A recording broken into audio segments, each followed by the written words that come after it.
सबसे पहले धम्म प्रणाम बिहार के लोगों को आधुनिक भाषा में।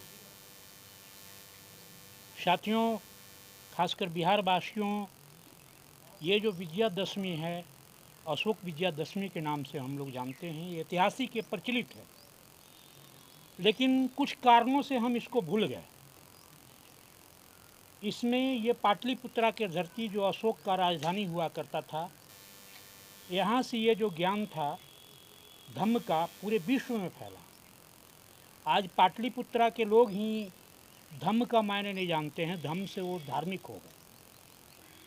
पुनः हम लोग धम्म की ओर लौट रहे हैं। अशोक विजयादशमी को 2 सालों से यात्रा निकाली जा रही है। हमारी यात्रा जो है कलापुर संबोधि स्तूप है।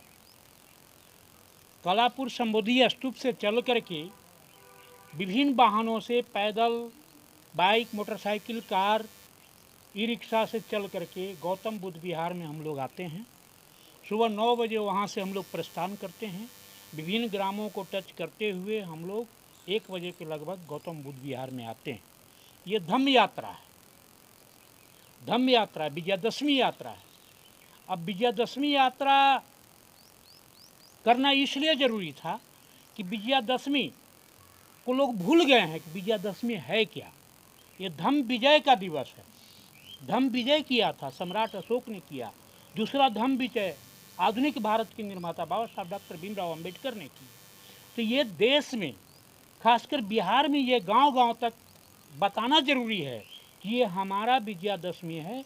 हम किस चीज़ पर विजय प्राप्त किए हैं? अपने आप पर विजय प्राप्त किए हैं, धम्म धारण करके। तो साथियों, इसको तो गांव-गांव से यात्रा निकलना चाहिए और पटना की ओर आना चाहिए, खासकर गौतम बुद्ध विहार केंद्र में आना चाहिए। लेकिन अभी हम लोग को बृहद पैमाने पर तैयारी नहीं किया है, लेकिन फिर भी हमारी प्रयास रहेगा कलापुर से चल के जो अगल बगल के गांव हैं, पटना के आसपास के गांव हैं, यहाँ के लोगों को हम लोग सम्मिलित करते हुए चलें और उस यात्रा में गांव में जो बुद्धिस्ट भाई हैं, वो उस यात्रा में जो भगवान बुद्ध, बाबा साहब, सम्राट अशोक की जो यात्रा में मूर्तियाँ होगी या पहचान होगा, उस पर फूल वर्षा करें। फूल वर्षा करते हुए हम लोग यहाँ तक आएँ। लगभग हम लोग ये आइडिया लगाए हैं कि 500 से 1000 लोग सम्मिलित हो सकते हैं इस यात्रा में, क्योंकि अभी भी बहुत कन्फ्यूजन है। दुर्गा पूजा का समय है, हमारे लोग कन्फ्यूज हैं, सबसे ज़्यादा उसमें लगे रहते हैं। लेकिन अब उससे परे हट करके, उससे निकल करके धम्म विजय की ओर लोग बढ़ रहे हैं, अनावरत बढ़ रहे हैं। तो हमें ये आशा है कि 500 से 1000 लोग इस यात्रा में सम्मिलित होंगे और ये यात्रा हमारा सफल हो। साथियों, पटना में तो अब 2-3 सालों से बुद्ध पूर्णिमा की जो यात्रा निकाली जा रही है, वो तो पूरे देश में चर्चा का विषय अब बना हुआ है। वो अदर स्टेट में, महाराष्ट्र के लोग भी अब कबूल कर रहे हैं कि पाटलिपुत्रा की तरह हमें भी यात्रा निकालना चाहिए। तो पटना अपनी पहचान, पाटलिपुत्रा अपनी पहचान बना रहा है।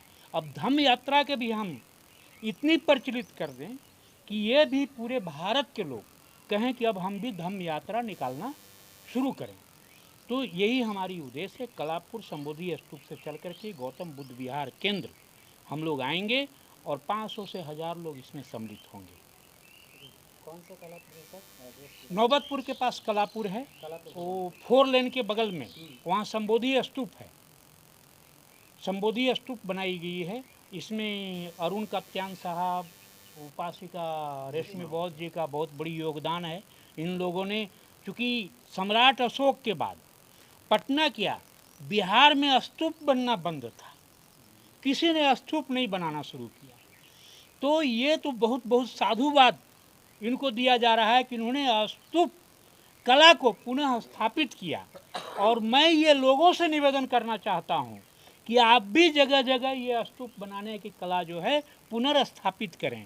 इसके लिए मैं अरुण कत्यान साहब और उपासिका रेशमी बौद्ध जी को बहुत बहुत साधुवाद देता हूँ। सर, विजयदशमी के दिन बाबा साहब ने नागपुर में लाखों अनुयायियों के साथ बौद्ध ग्रहण किया था। तो जिस दिन आपका रैली निकलेगा यहाँ पे, तो क्या लोग यहाँ पे दीक्षा लेंगे? हाँ, दीक्षा लेना चाहिए। धम्म दीक्षा दिवस है, वो चाहे सम्राट अशोक लिए हों उस दिन या बाबा साहब अम्बेडकर लिए हों, तो हमें भी उस दिन दीक्षा लेना चाहिए। और हम लोगों का प्रयास रहेगा कि 500-700 लोग धम्म दीक्षा लें। उनको प्रमाण पत्र भी दिया जाएगा दीक्षा का। इसके लिए क्या क्या डॉक्यूमेंट, क्या क्या रिक्वायरमेंट? उसके लिए आधार कार्ड चाहिए, 2 विटनेस चाहिए, फ़ोटो चाहिए, समझे ना। और बाकी यहाँ के आचार्य लोग हैं, भंते लोग हैं या कमेटी हैं, ये लोग उसको संपर्क करेंगे उनसे। क्या लगता है सर कि आने वाले दिन में भारत अखंड भारत बनेगा? ये इसमें कोई शक नहीं है। अखंड भारत आप करें, धम्म भारत बनेगा। सर वही मतलब पहले धम्म भारत बनेगा, तब जाकर अखंड भारत की हम पर कल्पना कर सकते हैं। और आज तो लोग झूठ मूठ की ये बातें करते हैं, झूठ मूठ की बातें करते हैं कि हम अखंड भारत बनाएंगे, लेकिन जब तक धम्म भारत नहीं होगा तब तक अखंड भारत नहीं होगा। अखंड भारत का मायने बहुत बड़ी है। बर्मा से लेकर के अफगानिस्तान तक सबको एकीकरण करेंगे, तब वो अखंड भारत कहा जाएगा। और ये जब भारत धम्म भारत होगा तभी ये संभव है, अन्यथा परिकल्पना है।